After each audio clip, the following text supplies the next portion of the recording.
we have a lot of movies that are kind of on the backlog to talk about. Did you know that? Are you talking to me? Yeah, I'm talking to you. No, I'm talking to the studio audience. I'll lead you through it. First of all, I'm doing a poll on my Instagram story right now as to which film with the name Bad Lieutenant more people like, the Harvey Keitel one by Abel Ferrara or the Nicolas Cage one by what's his name? Werner Herzog. Thank you. And yeah, I'll post the results later. But which one do you like better? I recently watched both of them back to back. Really? And because Susie Susie watched Bad Lieutenant on Tubi. And then I was like, oh, what'd you think of the scene when he's jacking off to the girls? He pulls over the girls and he jacks off. She's like, I don't know what you're talking about. If you watched Bad Lieutenant Port of Call, New Orleans. And so we looked and we saw that there's like 4 minutes trimmed off the Tubi Bad Lieutenant. So if you're watching, just beware. If you're watching Bad Lieutenant on Tubi, it's edited. You're not seeing the full Bad Lieutenant. Ditto Death Wish 2. They trimmed the rape scene quite a lot. Oh, did they? Yeah. Yeah, so Tubi will do shit like that. So beware. Check the time code. I think it's hard because I think they're both equally terrific. Mm-hmm. The Bad Lieutenant with Harvey Keitel is a lot leaner, simpler, and the Herzog one is longer and a little bit more complex, but both are fantastic movies. You can't go wrong with either one. And Harvey Keitel is great. Nicolas Cage, that's probably like one of his best performances that I've seen. Mm-hmm. They're both good movies. So you're not going to choose one over the other? I can't choose. They're both terrific. Okay. Well, I choose the Nicolas Cage one because I laugh more at it. Yeah. I think it's funnier. And well, it's definitely the Ferrara one is more, I don't know. It's definitely more serious. It's more depressing. There's a little bit more hope in the Nicolas Cage one. Maybe. I don't know. Yeah, I guess like the Ferrara one's very self-serious, and like even that scene where he jerks off with those two girls in the car while he's like, show me how you suck a cock. Show me how you suck a man's cock. And he's outside jerking off. And then when he finishes, he just kind of like walks away. Like a little bit, with just like a tiny little bit of embarrassment in his demeanor. But maybe the equivalent scene is the scene in Port of Call, New Orleans, where he fucks that guy's girlfriend. Like, what does he do? Does he give her coke? And then he fucks her, and then he's like, you stay here and watch, and he's like, he's got his gun out. Right. I think it's just so much funnier. Like I guess it's a little bit more extreme and over the top, for lack of a better term. But, there's also something about, Herzog making this movie, because it's not a very Herzog movie. No. It doesn't feel, I mean, there are moments that feel Herzog, but, the tone of it is like he's able to go to those places, and I think he does a pretty good job going to those places. Like even the other great scene where he breaks into the old lady's room to interview the black caretaker about her son. Yeah. Like, where's your son? And ripping the oxygen mask off the old lady and threatening to shoot her. And that scene has me fucking laughing my ass off. It's fantastic. That part where he like he raises his gun at her, and then he kind of like gets, thinks better of it. And then he kind of changes his mind and he's got his gun back on her again. He's like, oh, he's struggling, trying not to shoot her. It's so funny. And then, like, let's not forget like that part where, oh fuck, what's the name of, I need to look up the name of that actor, but the guy who hits, Eva Mendes, and then Nicolas Cage goes in and he's like, he threatens him, because he hits Eva Mendes. And then, what is the name of that fucking actor? Hold on, Bad Lieutenant, Port of Call, New Orleans cast. I'm blanking. Like, I just want to. Port of Call, New Orleans. All right, thank you very much. Let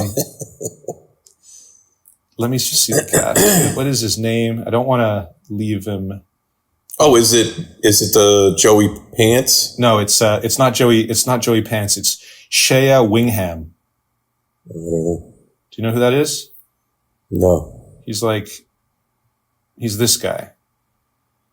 Oh, let me get a very Shea Wingham picture here so that there's no mistaking him. Oh, this is a good one right here. There he is. Remember that guy? Oh, he's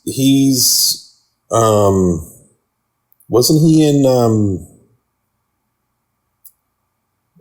Boardwalk Empire? Was he that guy? I don't know. He played Steve Buscemi's brother. Yeah, I mean, he is in Boardwalk Empire. I'm seeing here, but I never watched that show. Oh yeah, he kind of had a big part in that.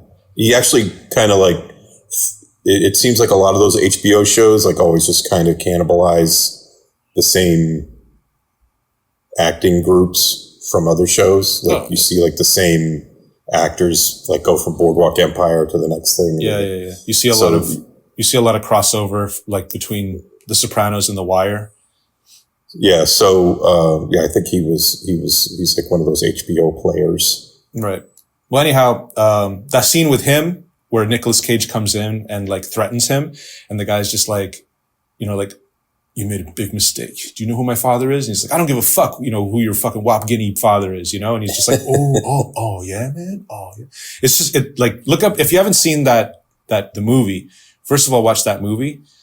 But if you have seen the movie, maybe it's about time to revisit that scene because I'm sure it's just on YouTube. It's really funny. This is to the audience out there. Thank you. But anyways, there's just so many more great scenes in it. And really you do watch that movie. You do watch the Herzog movie. I think again, it's less self-serious. It's more fun. I think it's supposed to be more fun too. Well, yeah, I mean, it's the previous one is definitely bleaker. It ends on a very bleak note. Just like, it just feels like everything that's good is destroyed. Yeah.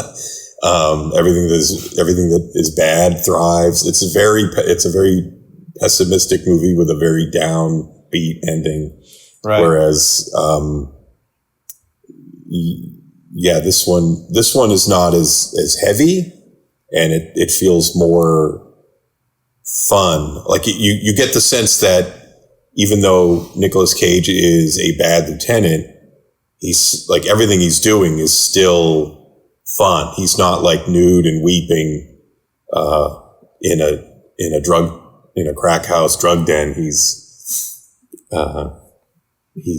running around and enjoying himself for the most part. Yeah. Excuse me. Even his plan to, get the bad guys off his trail and, eliminate the bad guys and get the drug dealers and all that shit. Like it's like this whole convoluted plan that comes together.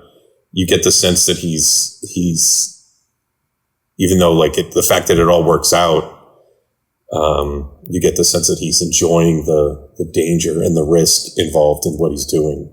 Yeah. He's actively an adrenaline junkie. Right. Exactly. Whereas Harvey Keitel is just a junkie. Just a mess. So let's very quickly touch on suppositions. I'm not sure how to talk about it, like how to pronounce that that word. I don't want to spoil this movie. I think this is the one movie we shouldn't spoil. What'd you think of it? I loved it. I thought it was fantastic. I actually watched it. I watched it, and then I invited a friend over to watch it, and then and then he was like, I haven't, like, how do you define, like, he had the same kind of feeling that I had, where it's like, I don't see these kinds of, this kind of movie this kind of comedy very often. And I'm just like, yeah. Like, and he's like, how would you define that? And I was like, I think it's like, just like the beatdown, like the main character beatdown comedy. That's sort of dark. Like I thought Funny Pages was like that. Happiness is like that. And he's like, what's Happiness? And I'm like, oh, you never seen Happiness? So we watched Happiness immediately afterwards. Also a big hit. But that sort of like dark beatdown comedy, this is my term, where you just have a main character, who you like, overall you like him, but at the same time, he's a fuck up. He's a fuck up, and he really is getting what he deserves, right. And then you beat him down, and then you let him get up, kind of give him a little bit of a W, and then, you beat him down again, and you beat him down, and it's just, it's a really great formula if you can pull it off correctly. But it's also add that to the roller coaster of a gambling cryptocurrency. Sure. And it just seems very simple. Just this very simple idea of like, this guy's investing in crypto, and he gets rich, and then he gets poor, and then it's just like this. And he makes all these decisions when he's rich, and then suddenly when he's poor again, like he's having to live with those decisions, and then getting all the money back, and then and even that the main guy, I don't know what his name is, the main character, he's terrific.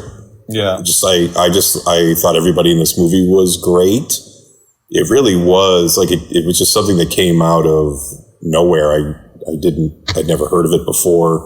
Well, because it's new. Like it's not like the release that you're doing, as far as I understand, is like the release, like the official release. I don't know. Maybe we'll see it in theaters. Like I know that Dark Star picked it up. It's made, by the way, by a fellow named Brandon Daly, or Daly, like Daley. Daly.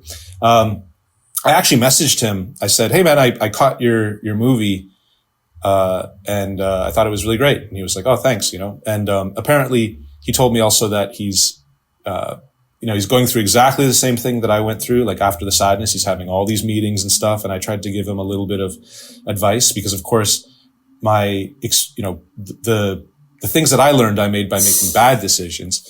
But I said, yeah, just don't let anybody fucking talk you into directing the next bullshit Naked Gun remake or whatever. Just you want your next thing to be an original script written by you. So like, and he's like, I'm so burnt out on writing right now. Like I'm lazy when it comes to writing. I'm like, then take your time. Who gives a shit? Just fucking write it out and wait till it comes. Because the last thing you want to do is make a bad movie. Because, you take just some bullshit deal to let just some fucking dipshit, who doesn't even understand like really why the movie's good.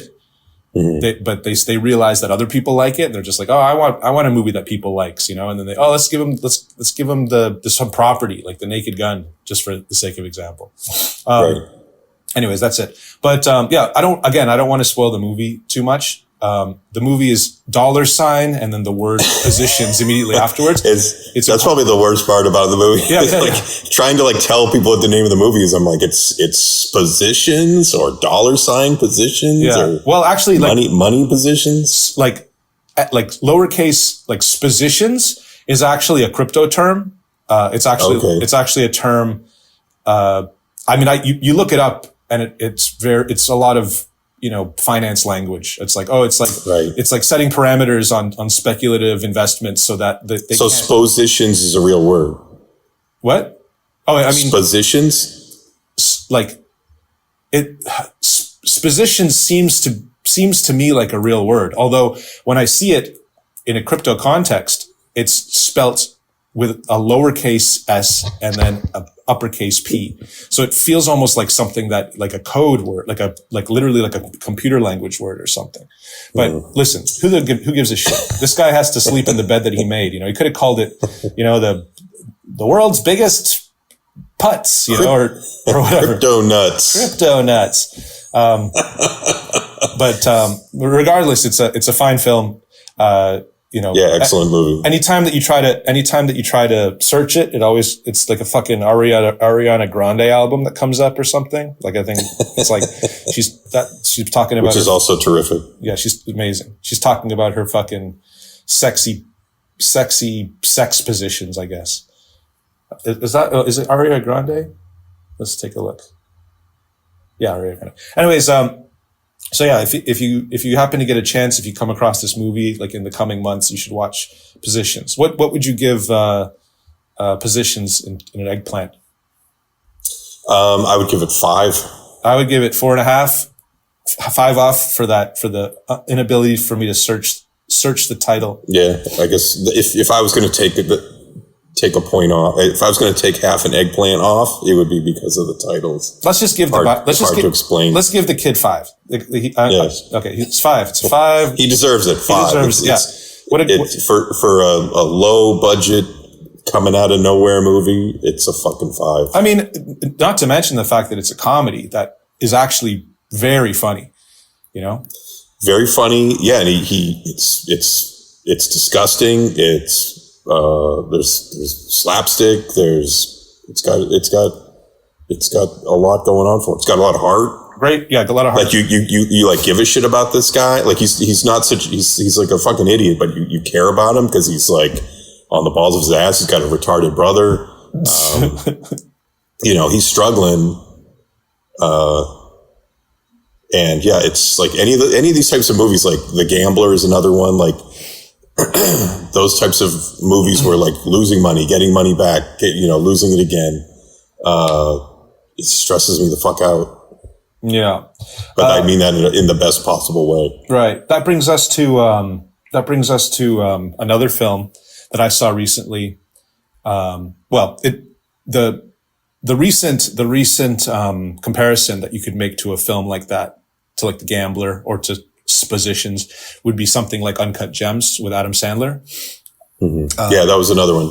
Yeah. And the most recent movie made by Josh Safdie was called Marty Supreme. And I watched Marty Supreme yesterday in the afternoon. Mm-hmm. I was able to catch it just on its last what do you call that? The last dregs of the movie theater availability. And I watched it and I thought it was good, but I also was kind of disappointed because it was just a normal sort of Hollywood movie. Like I thought it was a very good movie and I had a great time watching it. And I found it very compelling and I liked the characters and I didn't feel like it was overly long. Had great scenes, had great dialogue, but it also didn't have, you're grading it on the curve because you're looking at like, Uncut Gems, which is a film that I really adored, and I also really like Good Time, the other film that made by both the guys together. I didn't see The Smashing Machine yet.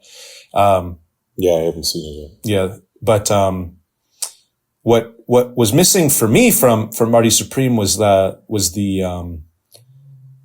just like the uniqueness or that kind of weird, like the weirdness that I was feeling from both Uncut Gems and Good Time. Maybe a lot of it comes from like the fact that it's a period drama rather than contemporary, New York. There's sort of like there's a real knack. Those guys have a real knack for like capturing like contemporary like music and just making things feel very real, and maybe doing something that takes place in the 50s, like automatically you're kind of like skimming that advantage off the top, because it's like there's this suspension of disbelief that is compromised to some degree. But anyways, like yeah, I have to say that I was disappointed by that film. I just felt like it could have. It still, okay, it definitely still felt like an Alara production. It was unique enough that you can kind of clock that, but compared to the other ones, it was definitely more of a, just like something that someone else could have made, you know? I don't know. Not really sure how else to put it, except for saying the same thing over and over again. It just didn't have the same kind of, unique flavor that those productions tend to have in the past for me. No, I liked it. I thought I don't think I'd ever seen Timothée Chalamet in anything. Mm-hmm. He never interested me. I thought he was great here. Mm-hmm. I liked a lot of the cast. I do think like they still populate the cast with a lot of weird characters. Abel Ferrara as like some sort of crime, mafia guy. I like Penn Jillette as the fucking farmer. Yeah. I like the whole bathtub sequence. I love that. Yeah, it was terrific. Yeah, and I like, because it is also similar to Suppositions in that like this guy's trying to, you know, get this thing going, and he's got to like jump through a million crazy hoops in order to get it going. And just when you think like, oh, he's finally, you know, he's just about to figure it out, like another awful thing happens. So I thought it was a fairly well written web of stressful, like a stressful labyrinth of crazy shit. I liked it. I thought it was good. Yeah, I liked it too. Overall, I did like it. I think there's a good combination of like the combination of Ronnie Bronstein, who wrote it, with Josh. Like Josh, I feel like is the nice guy, and he's the one who's writing the scene of like at the end of the movie where like he cries over his baby, and he's crying. That's Josh. The tub falling through the floor and breaking the guy's arm and almost killing the dog and shit, like that's Ronnie. Like Ronnie's all the black dark shit. There were criticisms of the movie, bizarre ones, about how like I don't like it's almost not even worth getting into. So, but I will touch on it for like 2 minutes. Like there was people saying that like because Marty Mauser is such apparently he's a deplorable character because he put his arbitrary ambitions above like all the people around him, and he kind of like uses people and kind of does everything he can just to kind of figure the not figure, but to settle the score with this Japanese player, right. Like that, and he doesn't face any kind of consequence for that. The movie is telling you that it's okay to kind of be shitty, and that's bad. So I didn't like the movie. There's a music critic on YouTube and other platforms called Anthony Fantino who does usually music, and I just saw his review for it, and I was just kind of like, that's bizarre. That number one, that's bizarre that this guy would go out of his way to say this about this movie, because he doesn't usually review movies, and also it's bizarre that someone would say, because the morality of the movie is not my preferred morality, that I dislike the movie. It seems like a very like unsophisticated and like womanly take on a film. I feel like that is a very popular approach to film today. Like, if a main character, central character, has any kind of questionable morals, then people they're not going to judge the movie based off of like, is the story good? They're basing the movie like on the message that's being sent. Like, oh, this is a bad person who's doing bad things, so therefore this is a bad movie. Like, I think Anora got a lot of that kind of similar review of like, oh, this is like a hooker who's just like, she's a gold digger and therefore she's a piece of shit. It seems to be the current cultural feeling these days. Just like, art has to be morally square. Yeah. Otherwise, it's bad. I saw a lot of pushback from it, and I think that actually all things considered, seeing the pushback and seeing the conversation of that, of like, oh, does the movie itself and its sort of intrinsic morality, like how does that actually affect your judgment of the overall quality of the film? And a lot of people are realizing that like it shouldn't. Like, I think that in terms of like the comment section, like it's unanimously it has been decided that that shit's gay as fuck, and you should judge the movie on its own terms. And just because it's like I always think that the best, like, I mean, Stanley Kubrick, I've always felt he doesn't ever try to make any kind of moralizing in his films. He just kind of he tries to sort of define these characters as clearly as possible, and then just run them through a story and have them behave as they would realistically behave, and then finish the movie, and then the audience can judge whether or not it was good or bad. That's, well, I mean, I was thinking the same thing. Like, Clockwork Orange is a perfect example. The very end, when the treatment is reversed in Alex, and he's kind of like, hey, I'm back, baby. And then he's having the fantasy. They're like playing Beethoven. He's having the fantasy of having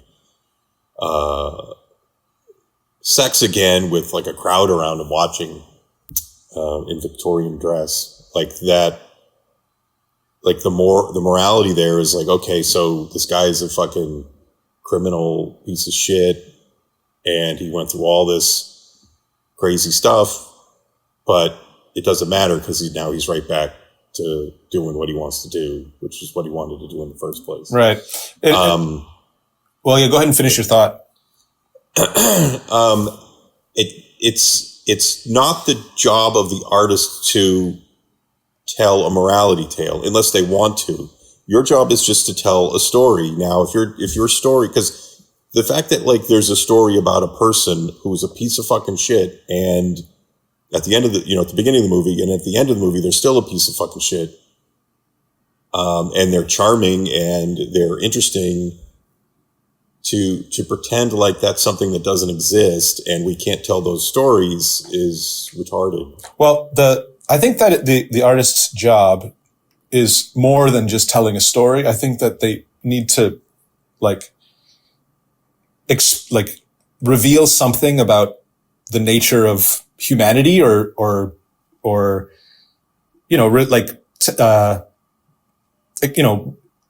say something about say something that actually relates directly to living and being alive on planet Earth, Right. But if your message is here's somebody who is doing whatever they can to achieve the goal that they want, whether it's to ruin their personal relationships, betray friends, whatever, it is like that is what the artist is. That's the story the artist is trying to tell, and that's the message. Like, that actually something that happens, and maybe that's their point of view of like the world of like, if you want to make it in this world, you have to be a fucking asshole. Yeah, exactly. That's what I'm saying. I'm saying like under those parameters, I think that the film's 100% successful. The character is very well defined. The character is very like clear. Like you know exactly who the guy is, and he does exactly what he would do if in that situation. And all this being said, still there are like twists and turns and surprises, and it's a good time.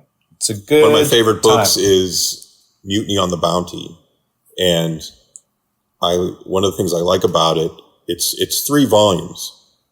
The first volume is the actual voyage of the Bounty with the mutiny, and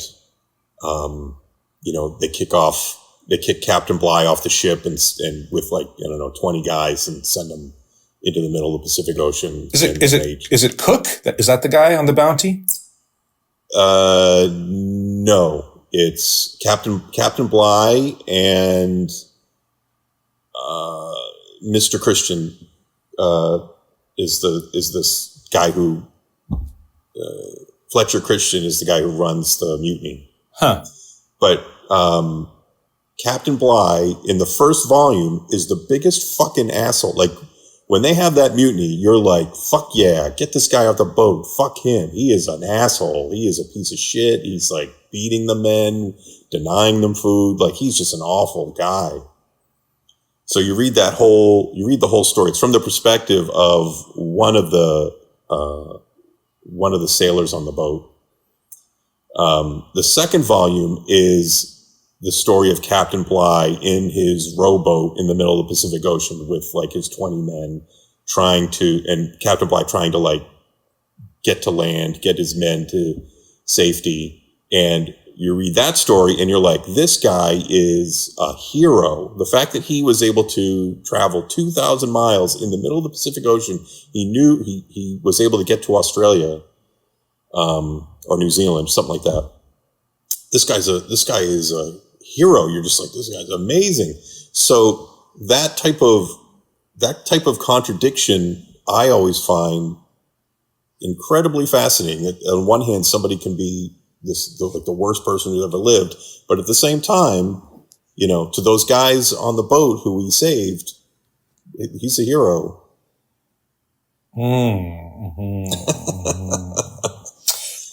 Yeah, 100%. You've seen the movie The Bounty with Mel Gibson and Anthony Hopkins? I saw that one. That one's pretty truncated. I think it's like it's all sort of very condensed, and I don't even think it has because the book's 3 volumes, and the third volume it's about Fletcher Christian and the men who committed the mutiny. They go and live on a Tahiti. Tahiti is where they originally went. They go to some island. It's called Pitcairn's Island, and they start a whole community there. So like first they go back to Tahiti, they pick up some broads, and then they head over to this island and they start a whole new they start a whole new world, a whole new country, and it's like but it's sort of like this weird mixture of native people. There's a few native people that they brought from Tahiti. There's a few gentlemen who were on board the Bounty, but there's also some other sailors who aren't gentlemen. They're pretty rough customers, and so you automatically have this class difference going on. And so they try to set up a whole community, and the whole story is about how they try to build this community with rules and laws, and it all completely falls apart. And spoiler alert, the natives, cause then the lower class sailors, like they don't want anything to do with the natives. Like the natives are like, they're treated like blacks. Like we don't, these people can't have the same rights and that we do, and then eventually the natives rose up and they kill everyone. So the whole story is really fascinating, and I guess like there's still like blue-eyed people that live on that island to this day. Just so everybody knows, if no one's familiar with Mutiny on the Bounty, or even the 1984 film The Bounty starring Mel Gibson, or even There's also a good one with Marlon Brando too. That one's actually pretty good. Or just the actual historic event that happened in real life. The mutiny and the whole story and everyone's motivation is all because of hot Asian pussy. The reason why everything went awry was because these guys went to go, bring breadfruit plants so that they could have, stop giving bananas to slaves in the Caribbean. So they wanted to bring breadfruit plants, so they could have a cheaper alternative to feed slaves. And when they got to these islands that sold, or that had breadfruit native, on those islands, and were transferring, samples of those things, they found that the babes there were super hot. And then a lot of these sailors were just like, I want to stay here and just fuck hot Asian pussy. And then they were like, no, you gotta go. You gotta do your mission. They were like, no. And that's how the whole Asian, thing. or is it considered Pacific Islander? Pacific Islander, but like Southeast Asian, like essentially like, sort of Filipino looking sort of women, Oceanic pussy. Yeah.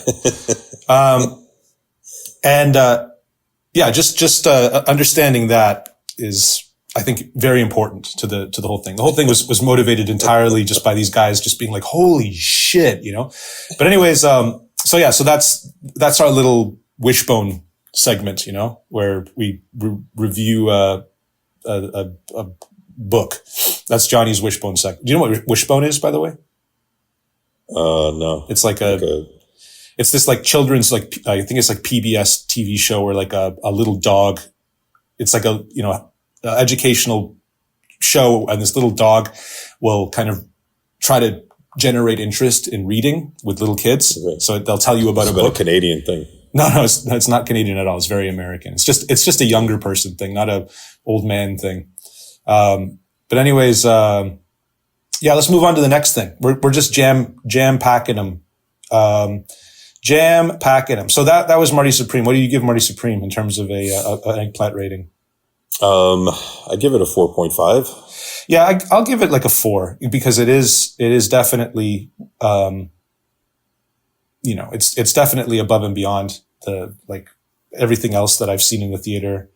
But, compared to maybe they could have trimmed a couple minutes off, but other than that, I really enjoyed it. I thought it was great. Yeah, there's just like, it's like, it's just missing that kind of, that electric sort of dangerous flavor that I got with the previous two films. Well, maybe there is something, because Good Time and Uncut Gems both have a crime element, where like somebody's going to get killed. They're dealing with very dangerous customers. I guess there's a little bit of that in Marty Supreme, like with Abel Ferrara and the dog stealing Penn Jillette farmer. I like that scene where he shoots the guy through the window. I like that whole shootout. But yeah, that element of real danger is not something, it's not in Marty Supreme. It's a little different kind of a movie. Yeah. Yeah. And even as did you ever see Challengers? This is sort of a real lame. I know you kept telling me to watch it, but I'm not going to watch it. I think it's just another good movie, that it is sort of like a basic bitch comparison, like, oh, this is the table tennis movie. This is the tennis movie, but I think that in terms of like a sports movie, and the tension that one, the tension that one feels during like a good sports movie, is maybe not, like, one can make the argument, well, it's not really about that. It's not about the ping pong at all. It's about these people, so like the that's not if you're focused on like the ping pong and the matches and stuff like that and everything else like that's you're missing the point. Yeah, I guess I can see a little of that. There's not like this sort of Rocky feeling, when he's in the ring with Apollo Creed or the Russian guy. He's like you're really engaged with the back and forth, between the fighters, and then like them going back to their corner and coming back together, and then like the Burgess Meredith being kind of like, you got to do this, you got to do that, and then going back in. And one thing I'll say, sort of cut you off, but like because I'm thinking about it and I'm like, I think that it's actually very much intentionally, not supposed to be, on the, in the forefront of this film, because like there's no like training. Like Marty you don't really see him training or try to get better, or he's not, there's not those scenes of him like, practicing. He's just kind of not the montage of Rocky, like running on the beach, nothing, climbing the mountain, nothing that he does in the film other than when he's actually, other than when he's actually playing table tennis has anything to do with getting better at it or even caring about it, which is, he's just like automatically good at it. Yeah. He knows he's good at it. And he knows like, all I need to do is, like, it's more about getting to the opportunity to do it, as opposed to like actually like making that long climb up to improve yourself and get better at it. Yeah. So, I mean, I'm kind of falling into the trap. Like I'm falling into the basic bitch trap of being like, well, the ping pong matches weren't even that exciting. And it's like, yeah, all right, I guess it clearly was not the focus of the film, but I don't know. Right. It's like, I mean, only now that you say it, like, I'm kind of like, yeah, I guess there could have been more of that. But as I was watching the film, I don't think I was thinking it. Yeah, me too. I'm just trying to, like I'm just trying to be a bitch right now. Relationships between the characters was engaging enough. Okay. So Abel Ferrara as the gangster guy in the film, let's pivot over to Abel Ferrara's 1990 film King of New York, which you saw recently. Yeah, I just watched it last night again. Yeah, I was obsessed with that film for the last maybe 2 or 3 days ago. I watched it like a couple times, and I was just like, what the hell's going on in this movie? It's just Christopher Walken being the coolest guy ever. And we actually talked about it on the last show a little bit, but let's go into it a little bit deeper. I think I liked it more this time around than the first time around. Like, I mean, I liked it before, but this time I was like, wow, this is actually really good. Yeah. I mean, it definitely, like, did you like I really like that scene where that one of Frank White's men goes to talk to like the Asian gang guy while they're watching Nosferatu in the movie theater. All right.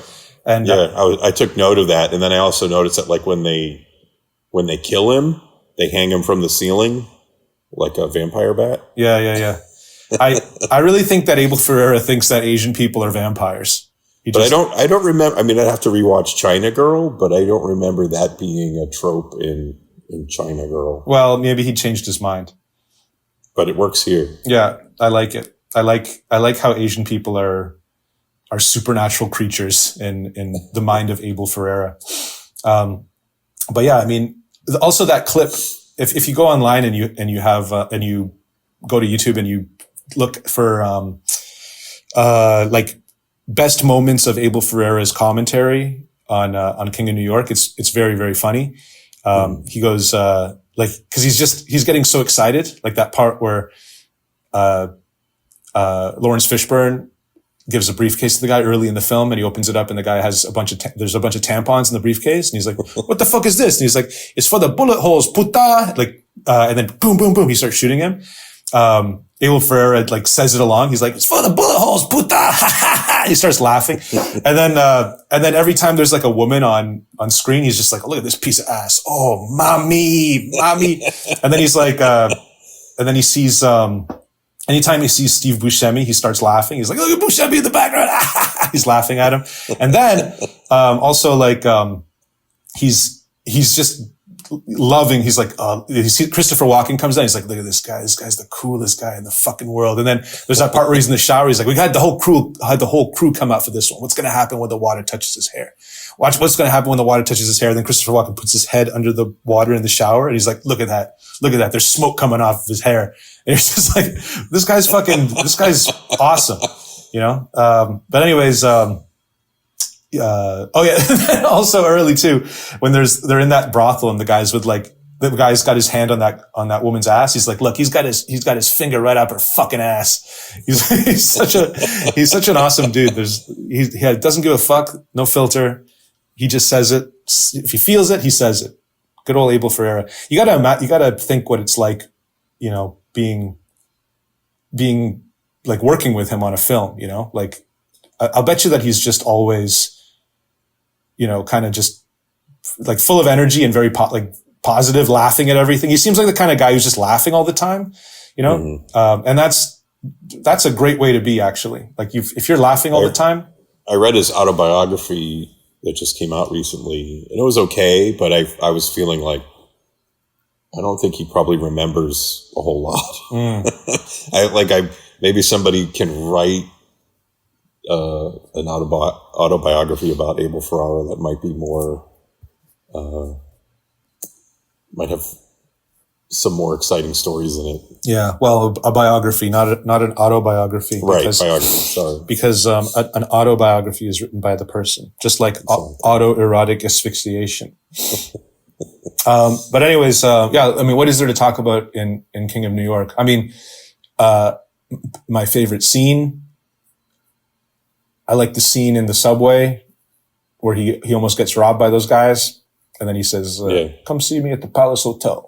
I got work for you. And then also the part where he shoots that guy after he wins at one hand in blackjack, and he keeps shooting him. And Artie. He shoots Artie, the mafia guy. Yeah. I don't know about you, but I find the story, I find the story of King of New York to be kind of like secondary to the experience. Like it's. See, I didn't have any problems sort of following what was going on. Like he's just sort of like accumulating power. He's eliminating competition. You know, he gets rid of Artie, the mafia guy at the beginning. Like at first, like he offers some sort of like, hey, let's work together. He's like, fuck you, I don't work with guys. Like he seems to be very racist. He doesn't like the fact that Frank White Frank White seems to like diversity. He's a big diversity hiring guy. He hires whoever wants to work with him. He's like, you know, like you just mentioned, like the black guys in the subway that want to like rob him. He like throws them a wad of cash and says like, come to my hotel and, you know, start working for me. He just hires people because he just is sort of like, the more people in my crew, you know, the better. Yeah. And so the mafia guy doesn't like him because of that. That's like the main reason he doesn't like Frank White. So they get rid of him, and then also, you know, then the Chinese club, they wipe them out. So it's just like all these. He's creating the ultimate diverse gang. I guess I'm not saying that I didn't follow it. I just felt like it's very light. Like it's light on plot. It's more just about these sequences and these scenes of Christopher Walken being cool. Like I guess maybe the better way to say it is that I was looking for something more, but just not finding it. Like I thought that there was more to the plot other than him just going around and just eliminating the competition and eventually running into a situation where he, where he bites off more than he can chew, and he ends up taking his own life ostensibly at the very end. I feel like most Abel Ferrara films are not all that. They're all very simple. Yeah, like none of them are like complicated, lots of twists and turns. It's all very basic. Like even the movie with Gerard Depardieu. Oh, welcome to New he's York. like, Yeah. he's the French politician, and he's having an orgy, and then he's raping the black maid, and then like the whole, he's got to go to jail, and it's just like very, very simple ideas that are kind of that one I think is a little more like, first of all, that's based on a true story. So his burden is just to tell that story, not make like a compelling film. But even that movie, like it's not like I'm looking for twists and turns or anything. It's just that like for example, that's a good example because it's like it goes through the whole process, and then then all that stuff happens, then he's under house arrest, and then it's about these sort of conversations happening with like the people in his lives. Well, just arrest. I don't think he's got it. Doesn't he go to jail? Like they take him to jail. No, he goes to jail, but then like he ends up having to just be in this house, or maybe I'm mistaken. Maybe he's not under house arrest. Maybe he's just he just goes back home and it's over, and he's just in this house, and then he's talking with his is he talking with his wife? Yeah, I think he's talking with his wife. His wife, and that scene is really, kind of, you're getting some answers. You're like, what's going on in this guy's head? How does he feel about any of this stuff? And he's got like a very, very nihilistic outlook, like a very ruthless and evil kind of outlook on the world that is revealed. And that's kind of the, for lack of a better word, like the reward of the film is sort of, seeing kind of where this is all coming from. But I don't know. I just feel like that's pretty, the structure of that film, I feel, is pretty, is more sophisticated than what's going on in say Bad Lieutenant or King of New York. But again, this is not a criticism. This is just sort of a observation. Like, I'm perfectly happy with a movie just being like, the plot is the fucking celery, and then on top of the celery is the peanut butter. And then and the plot is just the celery, and then the peanut butter is all the cool scenes that you've orchestrated, and you just put them in sequence and have the very minimal story provide a structure upon which to place them. I can live with that 100%. And King of New York has no shortage of cool scenes, of cool, memorable scenes. But they all work together nicely. It all adds up, I feel like.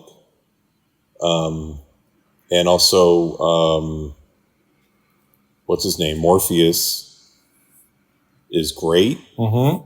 I think at some points he almost like steals the movie. The scene where he's ordering food from that restaurant, and those kids want to play the arcade games, and he goes and gives like money to them, and then the grandma's like, "Oh, thank you, sir, thank you, good man." And then David Caruso comes in, and he's just like, "Hey," and he goes in to arrest him.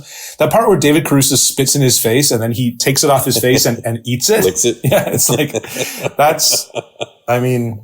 that's just amazing. I actually want to see. I actually like the like he gives him money and says like, "Here, get yourself some flowers for the funeral," and then the other guy picks up the money and says like, "Oh, get yourself some cheaper flowers."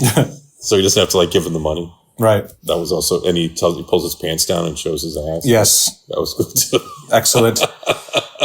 Marvelous. But also when Morpheus gets shot by David Caruso, and he's like trying to save Wesley Snipes, and Morpheus is just laughing and laughing. Right. That's a great scene. Yeah, for sure. I like David Caruso. You say you never buy David Caruso. There's something off about him. He looks too, like, I never buy him as like a tough guy. Like, he just looks too puppety. He looks like he should be, I don't know, like a milkman or something. Yeah. I don't know. I buy him because of that. He's like a boy named Sue, just like a guy who had to, like, I don't mind him, but I just like, there's like he's just so redheaded and pale. It's almost like he's deformed. Yeah, I actively like him. I like seeing David Caruso in films. I'm what you call a David Caruso fan. Did you like Jade? Oh, with what's the name of that fucking woman? Linda Florentino or something? Fiorentina. Yeah. That I don't like that movie actually. I found that movie to have a bizarre tone, but not because of David Caruso. It was just like the ham-fistedness of the noir elements. I think maybe a lot of it had to do with the music. I thought the music like kind of it's been a long time. Yeah. I saw it in the theater. Right. I remember being, maybe I'm wrong. Maybe I need to just kind of confirm that, but I think like I was really thrown off by the music being like this is a noir, everyone. You're like, but like, just doing sort of weird stings and shit. I don't know. I'm very, sensitive to music when I watch movies. I pay attention to it. Some people are like, I don't even remember the music. It's like, usually I'll remember the music before remembering anything else. But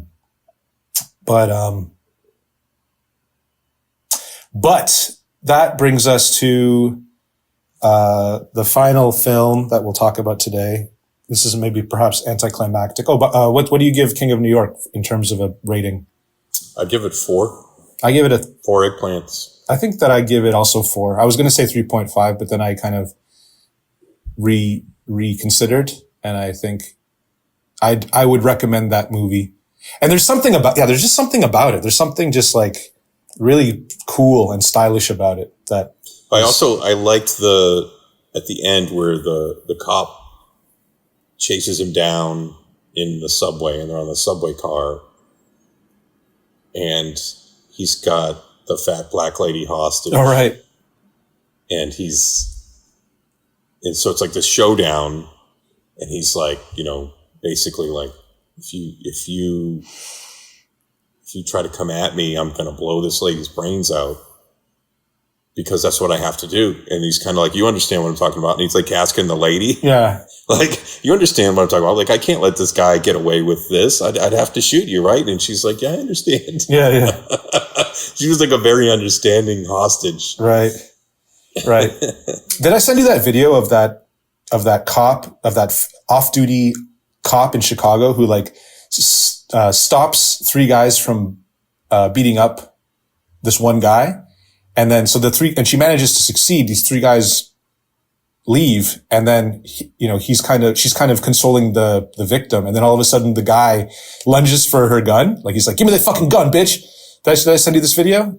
No. Okay. And then she ends up shooting the guy 3 times, like in the abdomen, and I'll send you this after. It's a really fascinating video because like, everyone's just hamming it up. But anyways, so the final film, that we'll talk about today is, one that we were going to talk about last time, but we talked about The Dentist for too long, which is, Brian De Palma's, Raising Cain from 1992, I believe.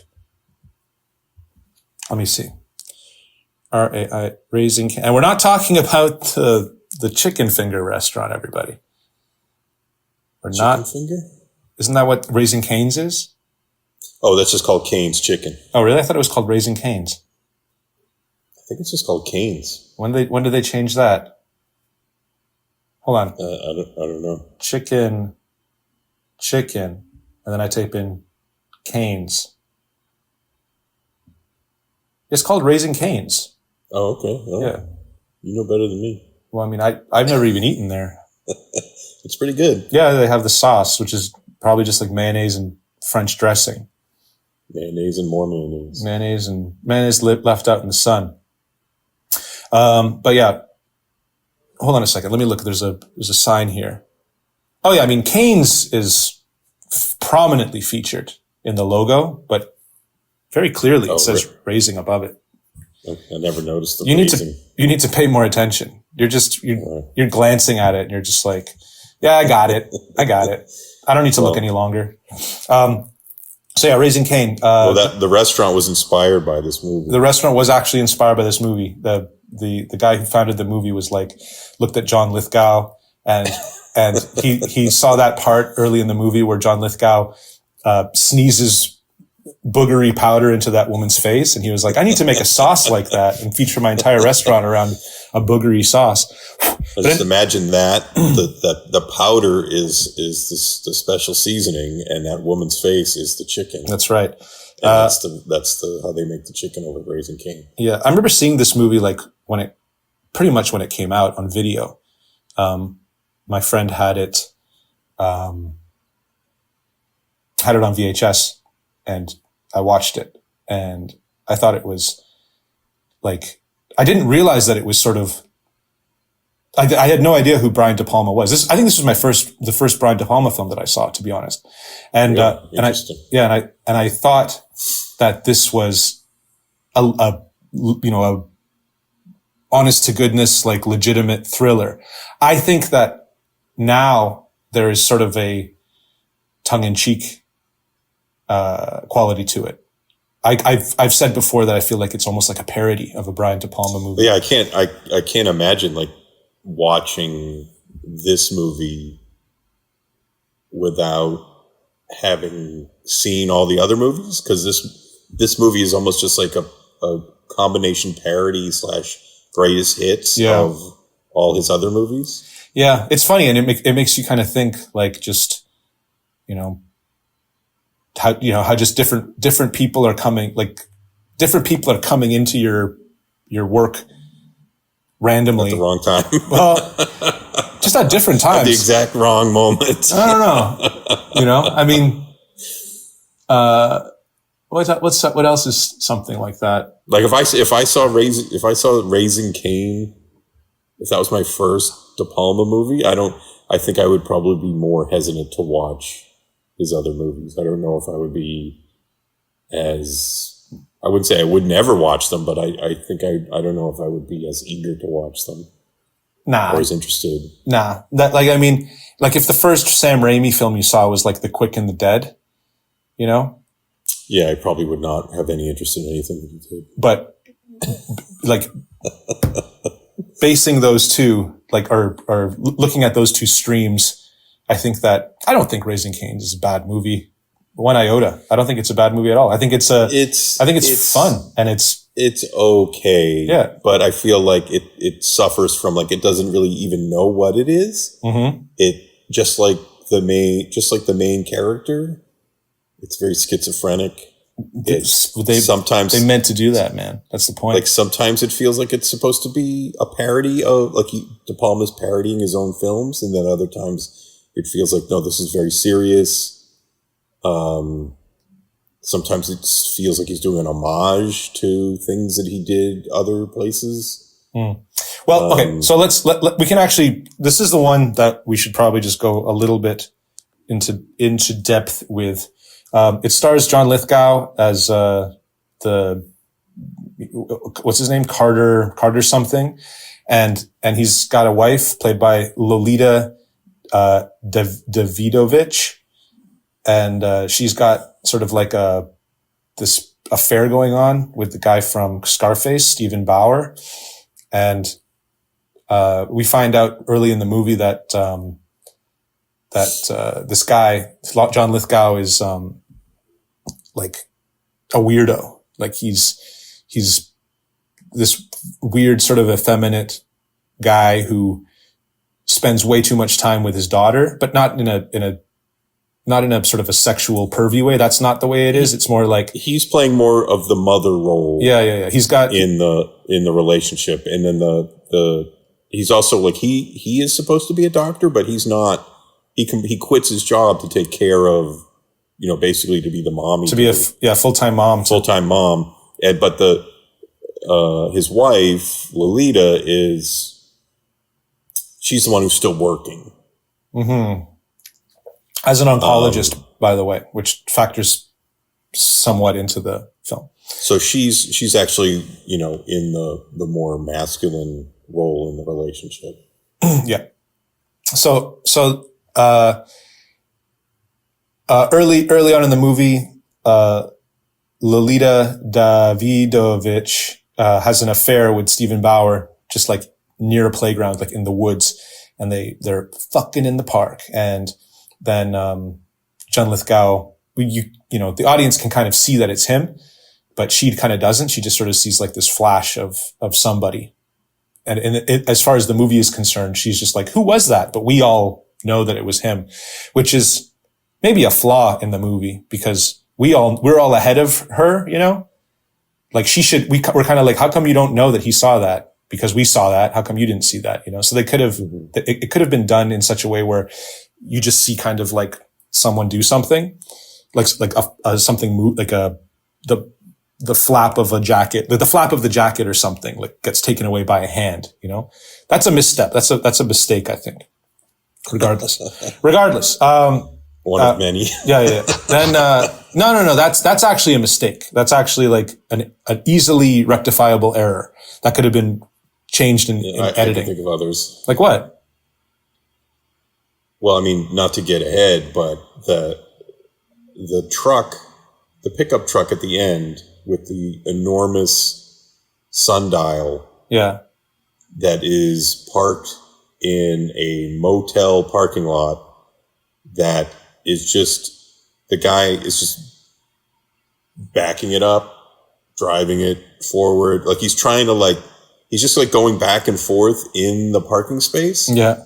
For some reason that you really don't understand, but you can sort of tell like this is part of the final, this is supposed to be all part of this whole, like Rube Goldberg, the big Rube Goldberg finale. But just like, you could have just had the guy like at that moment get in the truck and be like, all right, time to go, and back out. But the fact that like from the moment they get to the hotel, the entire time they're having the whole showdown on the balcony, this guy's just in the parking lot. And it's just like, why is that happening? That's a little different. That's just a poor decision. Whereas the other one is like a mistake, like but I mean, that's like a clear, like that's like yeah, it just is something that could have been easily, like somebody just could have just been like, why? You don't need to do this. You need to set up the sundial so that it cannot stab anyone later on. Anyways, blah, blah, blah, this shit happens. We find out that John Lithgow has a split personality, and his split personality is sort of like this, like a Columbine shooter sort of persona. Not really, but that's what he looks like. He wears sunglasses and like a long leather jacket. It looks, trench coat mafia. Yeah. Well, I mean, I guess that's also like right off the bat, split personality thriller seems very dated. Sure. Like already like, right. Oh, he's got a split, John Lithgow has a split personality. All right. Like even at that point in the 90s, that seemed like, yeah, this is something that is like a silly movie trope that isn't really based in any kind of reality. Not John Lithgow, but Brian De Palma is going to close the book on the split personality thriller. Yeah, so it's just like that in and of itself, like you're already kind of like, all right, this is going to be retarded. Well, you're already like, you say that like everyone's going to be like that. Not me. Everyone who has, anybody who has a modicum of intelligence knows that this is going to be completely ridiculous. That's not me. I don't even got one modicum. But, okay, fine. But, you don't like that kind of movie, but that it also like allows us to have this cool scene where he drugs that woman in the car, and then because it's all happening, because the split personality thing is happening in his mind, it's like this guy comes through the window, and it's we're supposed to think it's his twin brother, but right from the beginning we're like, well, obviously it's some split personality thing, and the reason why we know is because time slows down. Like these two gay men are jogging, and they come up over the horizon, over the hill, and they slow down to a crawl, and the woman who he's just drugged falls forward on the steering wheel, beep, and John Lithgow nerds out like, "Whoa," like kind of freaks out. And then all of a sudden time slows down. And then these two gay guys are coming and they're like, what? And they look up at the car. Why is the horn blasting on that car? A greaser, John Lithgow, comes through the window and he says, kiss her, right? And he's like, what? And he's like, kiss her. So he goes and he grabs her and he kisses her on the lips. And the two gay guys are like, oh, these two are just fooling around the car. None of our business. And they go off on their gay way. And, I think that's a great scene. I think that's a great scene. They saw a man and a woman kissing. They're like, ugh. Yeah. They're like, ew. They ran out of there. Breeders. So I mean, but like even like the build up to that was pretty funny. Whether I don't know if it was intentional or not, but just kind of like John Lithgow trying to convince this lady to put her send her son to some sort of medical institution in like Europe or something. Yeah. Like, I can take your son to Europe and, we'll do these medical tests on him. What do you think of that? Like, what are you talking about? Yeah, exactly. No, it's going to be great. There's going to be 3 doctors that are going to be around him all the time. Like, and they're going to be watching him while he sleeps. It's actually amazing. And she's just like, no, that's awful. It actually is, and then he's like, oh, okay. And then he grabs then he just pretends to sneeze and he sneezes like it's almost like a wrestling move, like when they throw the powder, like when Rey Mysterio throws powder in Goldust's face, or vice versa. Right. And then she's immediately like, oh, just passes out. No, that's not true. She has to stop the car, and then he takes out chloroform, and then he chloroforms. Oh, her. right, that's right. Yeah. So don't you dare try to rewrite history, rewrite film history.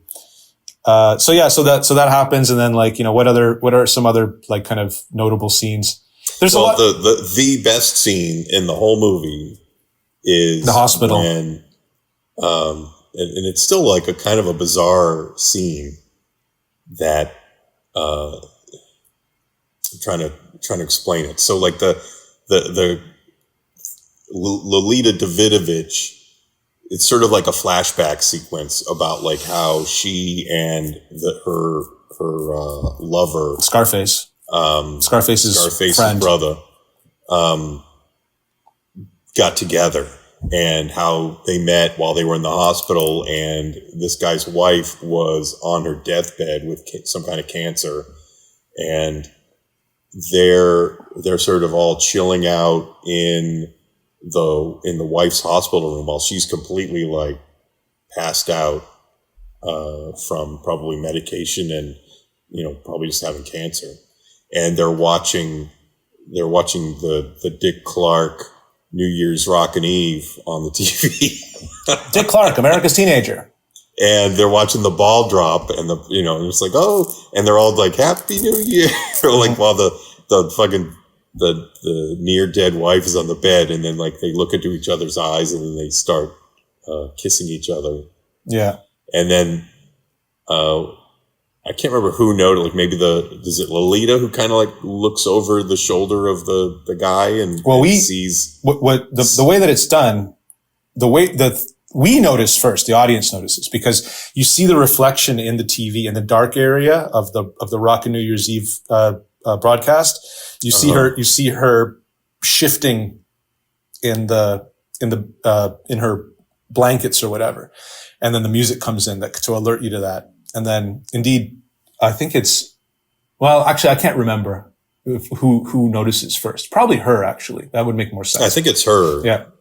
But then like noticing her and before where she was just kind of like on her side and passed out. Now she's like completely awake and eyes wide open, and she's looking right at her with like this face of like this horrific countenance. But like the thing that De Palma does, where he does like this kind of like dun, dun, dun, dun, yeah, this sort of stuttered focus.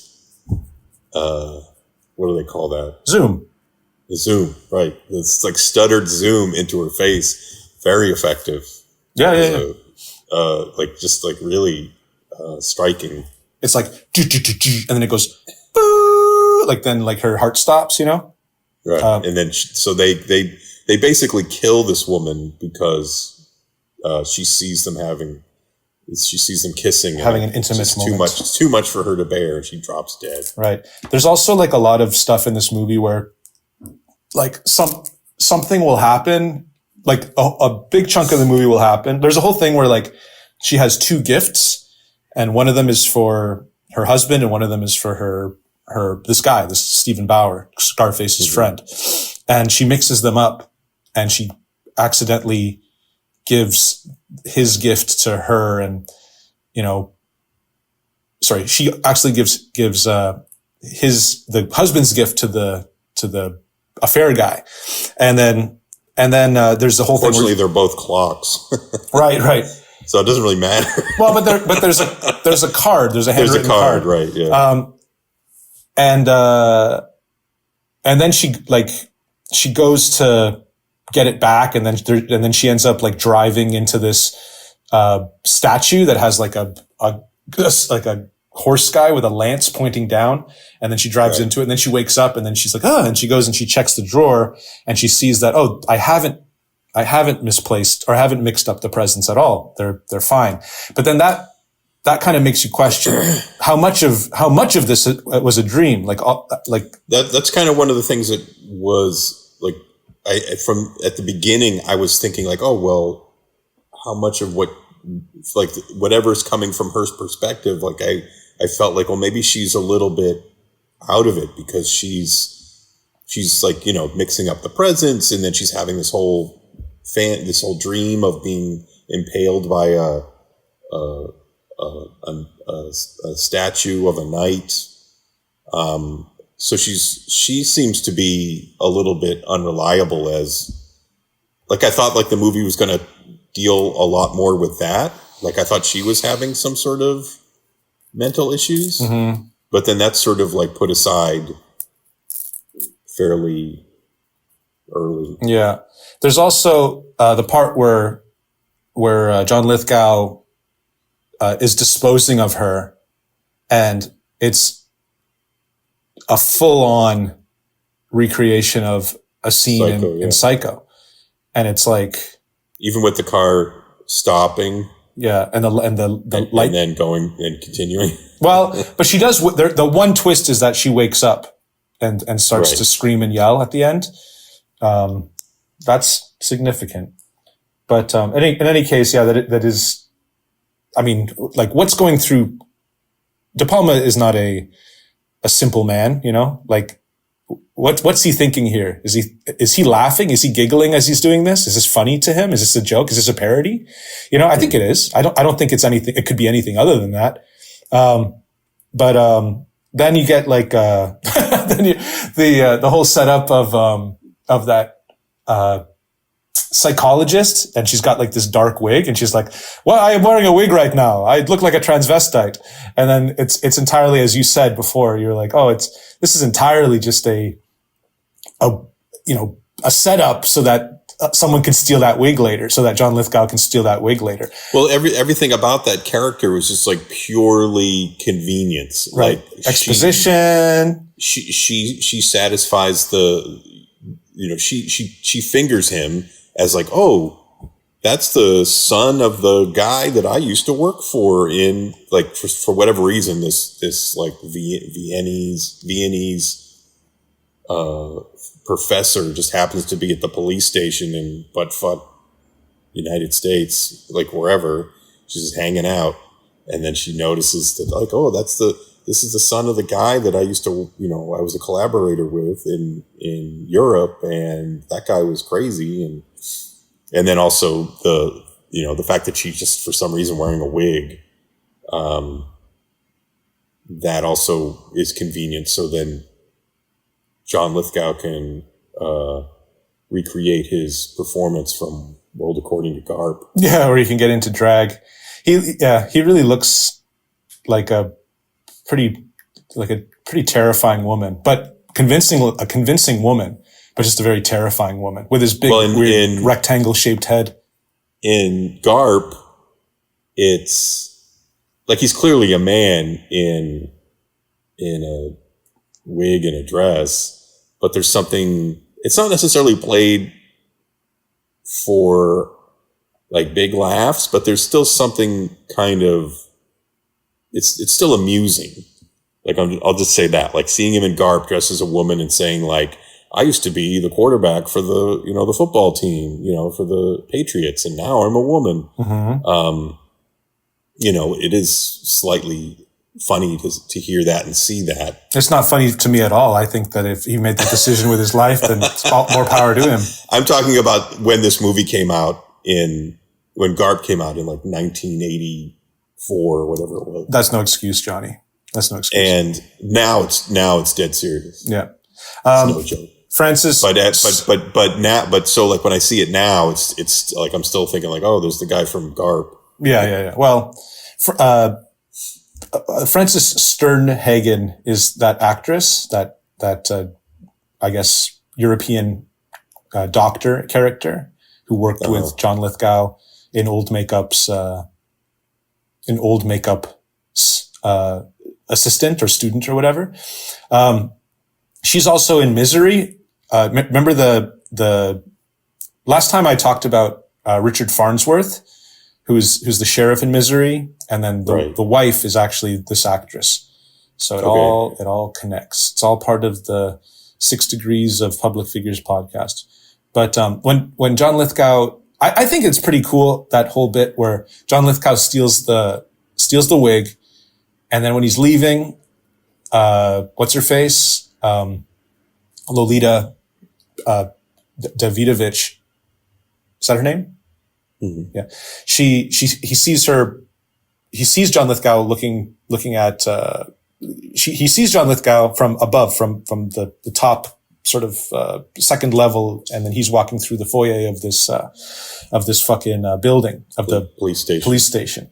And you don't see his face, but you see the wig.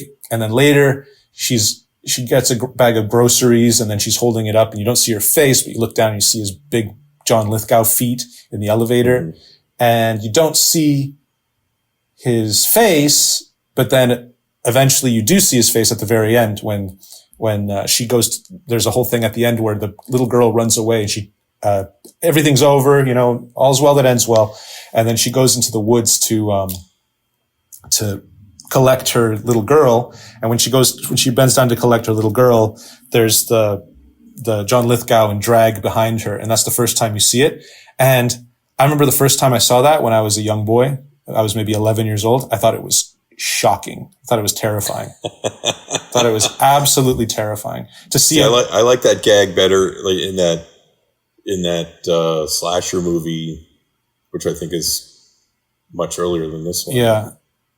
But I'm blanking on the name of it. It's the one where the lady goes, "That's my husband." Yeah. No, I know. You know what I'm talking about? I know that I've seen it before because, again, I saw Raising Cain so early that I probably saw whatever movie that we're thinking about later. And I was like, that's like from that's where they got that, And it just goes to show that this is just Brian De Palma just picking from the buffet table of trash.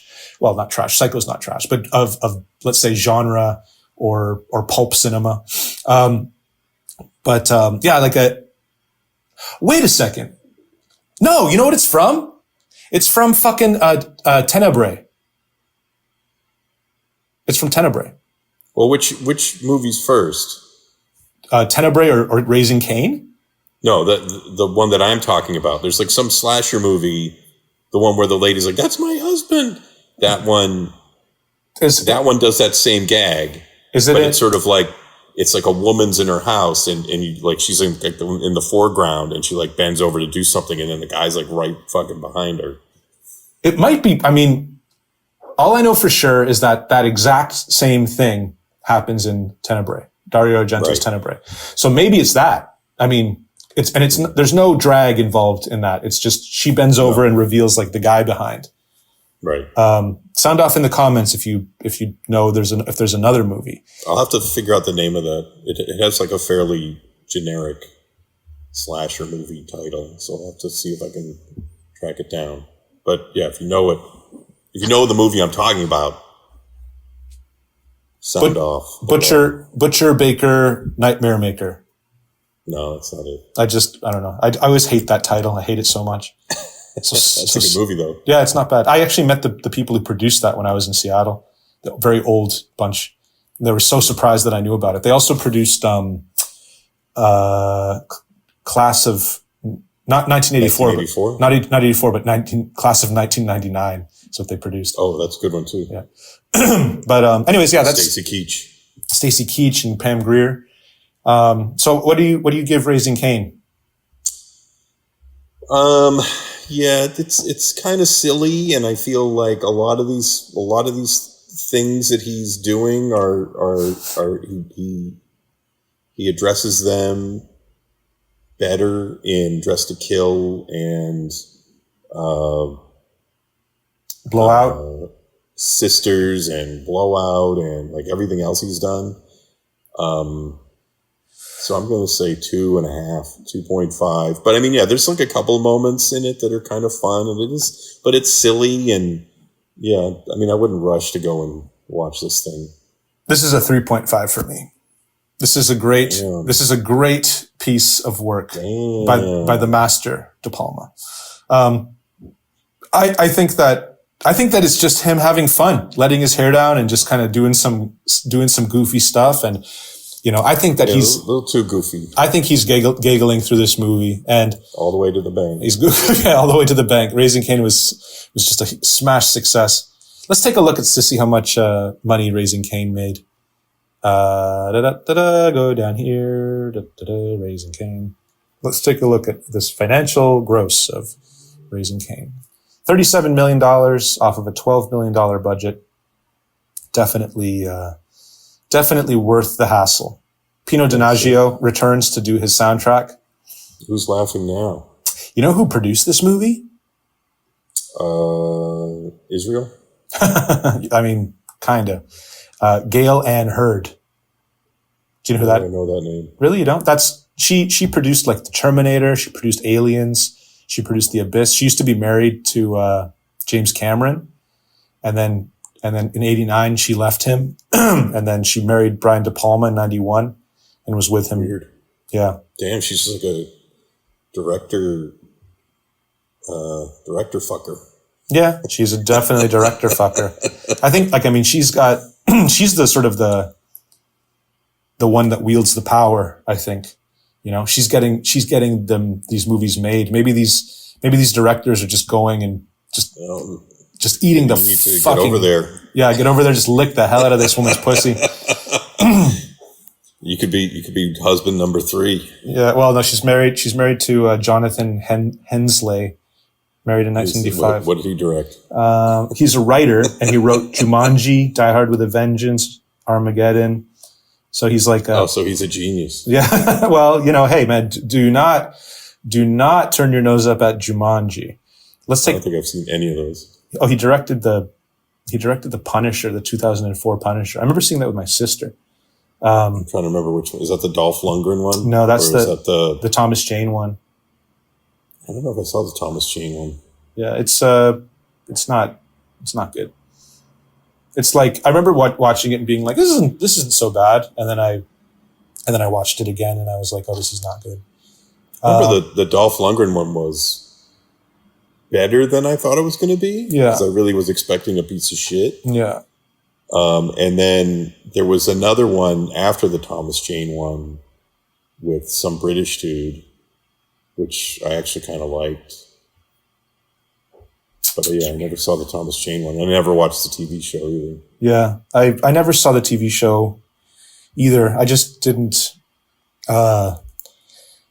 It's just hard for me to sit down and give a shit exactly, because it's just like, I don't give a fuck about this shit. But I saw a clip where the Punisher fights a bunch of dudes in a gym, and he's picking up just like plates and he's like hitting them with plates. The Thomas Jane one? No, the TV show. TV show? Yeah. And it's pretty good. Like it made me think, like, you know, there should be more fights in gyms that happen in movies. You know, they kind of, they do a little thing like that in, Brawl in Cell Block 99, where like they're fighting with, barbells, like without the without any weights on them, just barbells, like sort of. It's almost completely dissimilar, except for the fact that it's just gym equipment, and it's more of a prison fight rather than a gym fight. You want to have a gym fight. Great movie. Yeah, exactly. All right, well, fuck. That's basically it for the show. We did it all. We did like 12 movies. Yeah, we did like at least 12 movies. And that's the kind of show that actually is kind of like a better show, but it's a little bit, it's a little like wasteful because, then now we have to go, because there's not that many good movies. We're going to run out of movies one of these days. I don't know, maybe. Everyone, the key thing to take away from this film or from this episode is, to keep your eye out for Spositions, because that's the movie that needs the most help. Everything else on the list is, in the taillights. Who gives a fuck about all these movies? They don't care whether you exist or whether you don't exist. And Spositions, great movie. I don't give a fucking shit what you say. It's great. Yeah. Just to tell a funny story, or a story I think is funny. There was this kid who was, in, like an extra when we did Crossed, and he was like, I don't know, Ukrainian or Russian or something. And we had like this guy, Steve Brown, who was our main stunt guy and, like coordinator. And he's like, really jet lagged and shit, and just kind of in a, I wouldn't say a grumpy mood or anything, but just kind of like, you go to try to talk with him and he's just kind of like, I don't know, man. He's like, he just wants to sit down and just rest because he's super exhausted.